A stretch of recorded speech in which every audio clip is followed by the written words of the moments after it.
Лучшие комичтицы встретились на республиканском конкурсе, посвященному столетию коми.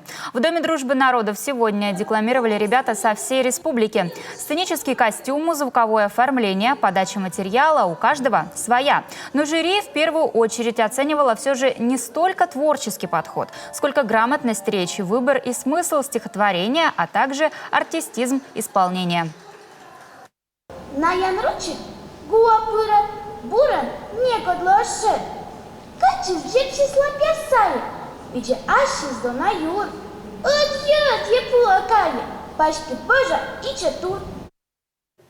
Умение владеть художественным словом показывали ученики средних и старших классов, а также студенты первого и второго курсов. Конкурс проводился в 2 этапа – в очном и заочном. Всего же на первый этап поступило 178 работ из 18 муниципалитетов. К слову, подобное литературное состязание проводят в Коми уже в 7-й раз.